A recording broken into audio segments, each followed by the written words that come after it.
If you're really struggling with your LinkedIn posting, you don't know what to post, you haven't got any kind of strategy, and you really want to have more business, get in touch with the right people, then you're in exactly the right place. Because today I've got Daniel Bull, and he's going to tell you all about the things that he knows works for you to have a great business. So over to you, Daniel. Yeah, no, thank you. Thank you, Judy, for having me on today as well. I think really a lot of business owners on LinkedIn in the B2B sector struggle with LinkedIn because they don't have a plan, they don't have a strategy, and they don't have any structure to everything. And it then can feel really overwhelming to them. And one of the main things that people come to me for it is to have that strategy and structure and also someone to be holding them accountable. But one of the first things to ask yourself is with your LinkedIn profile, is it as good as it can be, really? So when someone comes on to your LinkedIn profile, is it obvious how you help them, the service that you provide within your bio, within your LinkedIn banner as well, who you help and what change that you make?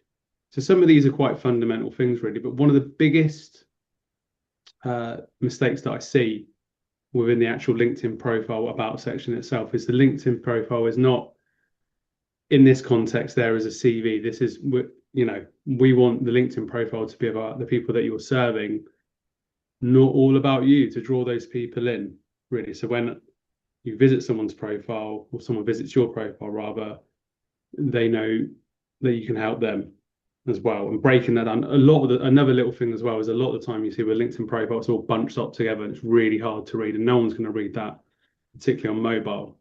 So just breaking that down into easily digestible chunks, smaller paragraphs as well, and having a call to action at the end of the LinkedIn profile so that people know how they can contact you as well. Also having featured posts about ways that people can work with you. So featured posts, if you're not familiar, those sit at the top of your profile, just below your about section, and making those as good as they can be. So maybe one can be an introduction post to yourself, who you are, what you do, who you serve, and a bit more background personal information about yourself. And then also another post can be ways that you can work with people as well. So just getting those foundations in place really to start off with.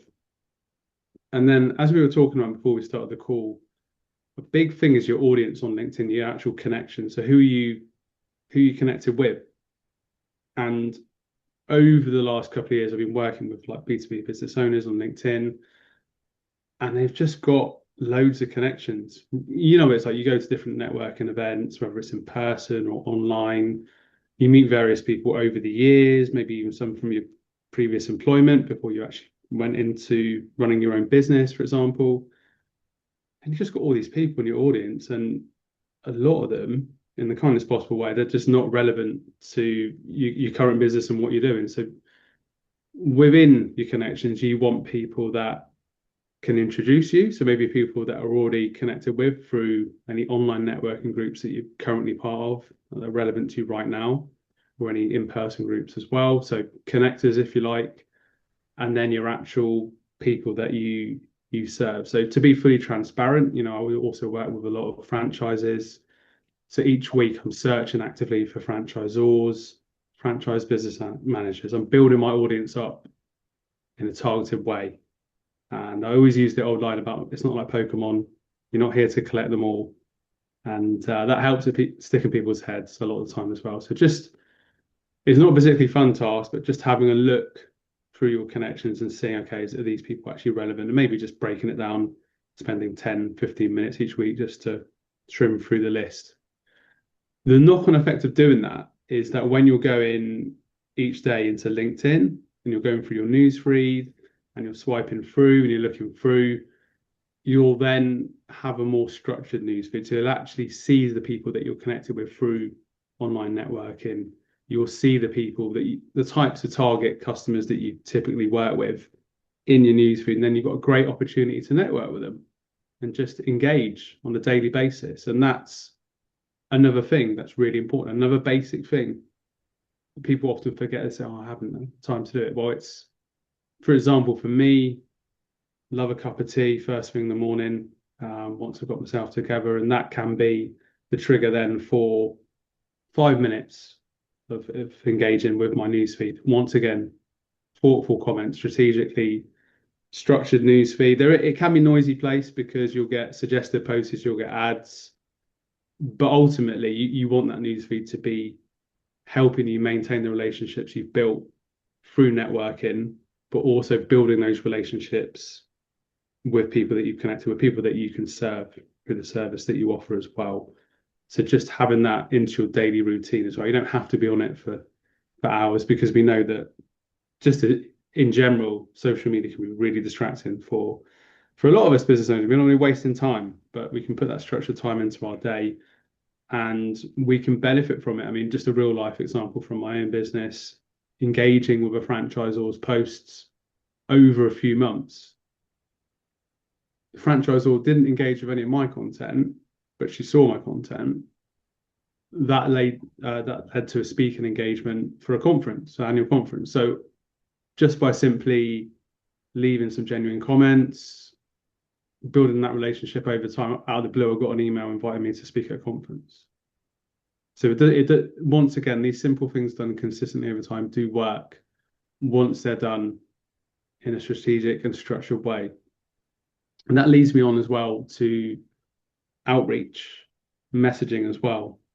You know, having a clear strategy for that. You know, if you've got your audience then set and right, and let's say, just to use my own example once again, you know, the franchisors, the busy service-based B2B business owners, they're engaged. If they're engaging with my posts, that's then a signal for me to then reach out to them and start a discussion with them because I've already built up that relationship and that rapport. I'm not pitch slapping them. So that may be a term you've heard of before, maybe not. I'm not straight into the inbox once you've connected trying to sell to them because that's just a big no-no. It still happens to this day, still get messages each week, people trying to sell to me straight away. Just don't be that person.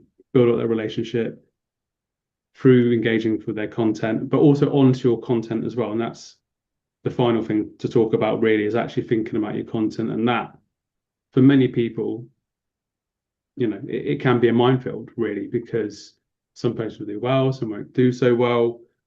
But what I've seen work really well for the businesses that I work with is just focusing on their personal brand. And then within the messaging, within the posts that they share, linking the personal stories with the business stories as well. So people don't feel like they're being sold to. People get a feel for the people behind the business as well. And it doesn't mean you have to share everything in your personal life, but the more authentic it feels, the more it resonates. And I've just seen that through managing social media, LinkedIn profiles for different businesses, my own content as well.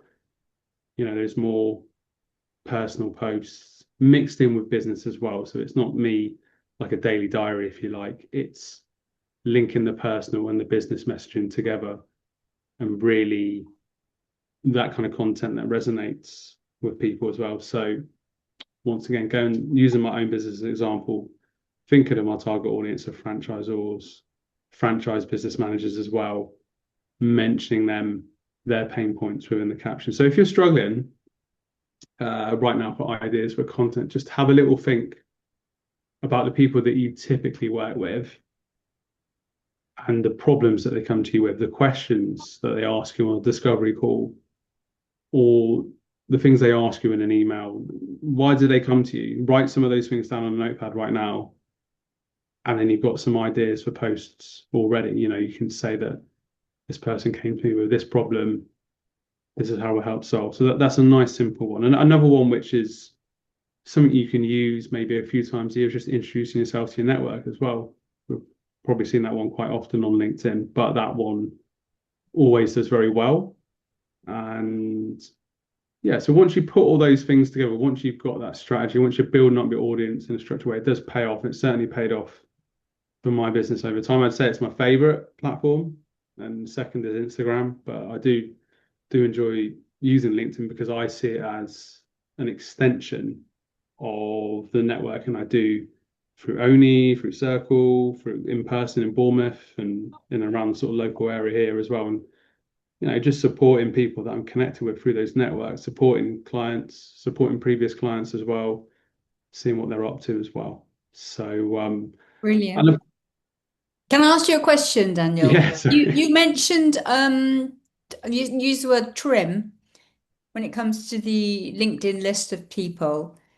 Do you think it's important to kind of, for want of a better term, get rid of the deadwood, people who aren't engaging? Is it better to have less people that are, good connections rather than a whole host of people?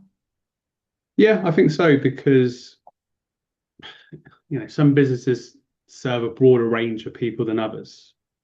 That's one thing to bear in mind. I'm quite specific with who I help, whereas there may be some businesses that it's just by the nature of it is a lot more broad. They can help people with their health, for example, and there's many different groups of people that they can help and support. But ultimately, if you've got that more defined group of people that you work with and people that you're connected with through the networking as well. Let's say, for example, okay, so you make connections through only you go to the various meetings and then you connect with those people through LinkedIn. You're constantly keeping in touch with them via LinkedIn. And then over time, maybe one of those connections has a chat with somebody on a call and they, oh yeah, I remember Julie. We had that conversation on only three months ago. Maybe they've not seen you since, but you're keeping on building up that rapport with them. So that's the benefit of having a more structured list, if you like, rather than just everybody as well. And is it right that if you comment on people's posts before you post, you'll get more engagement on your post? Yeah, so I mean, what I tend to do is I will post and then I will engage my newsfeed for 10 minutes, and that does help the reach of that post as well because it helps them see my post more and then support that as well. So there is an element of say like engagement buddies from your networking circles, but just doing the good thing and supporting others within your network, really, which is one of the best parts of using LinkedIn. But yeah, certainly as a practice, what I do is I'll post and then and a good habit, I'll post on do it on the laptop and then I'll get my phone and I'll go up and walk 5-10 minutes. So there's a good little health habit there as well. Brilliant. So you have very much a structured way of working. You've got times of the day when you look at LinkedIn, when you do what you do for your own business. Yeah, definitely because over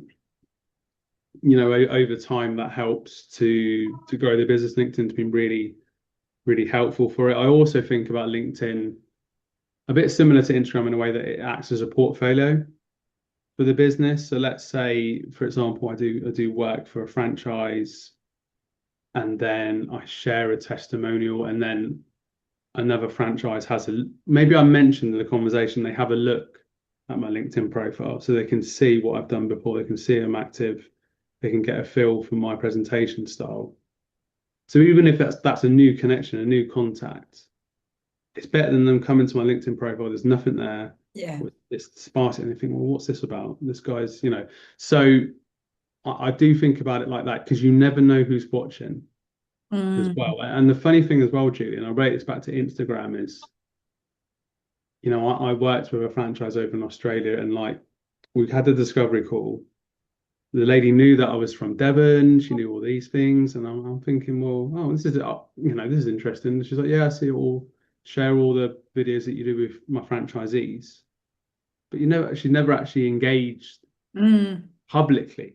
So she may have sent those reels to the franchisees, to their WhatsApps or their Instagrams or whatever it may be, but that was kind of those sort of not so visible metrics that I couldn't directly measure, but until she shared that with me on the call. So yeah. you never know who's say stalking, but who's Yeah, watching as absolutely. well. I also think it's really, for me, it always works to look at the whole profile. I'm interested in, where someone lives, Mm. what their previous work experience has been, whether they've done any charity work. I want to look at the whole picture because actually, for me, it's about who is this person? Do I actually like them? Really. So you kind of get more, I kind get more of a feel for who someone is if someone's filled out the whole thing, Yeah, yeah, work you get history. yeah, exactly. You get the whole background, the whole profile of the person, and it's just how it is. I mean, with the social media side of things, there's lots of trainers and managers out there. I'm not going to be everybody. Everybody's not going to be for me, but at least through looking onto the LinkedIn, they get an idea for what I'm like, and I'm sure it's the same for you as well, and the people that you want to attract as well into your business. Brilliant. Thank you so much, Daniel. So, for those of you that have really enjoyed what Daniel's had to say and you're interested in learning more or finding out more about him or perhaps getting in touch and asking a question, then why not check out his profile? All his links will be below in the description, as will mine. And if you know anyone who needs a bit of LinkedIn help, then why not share this video? So, thank you very much, Daniel, and thank you everyone else for watching. Very much.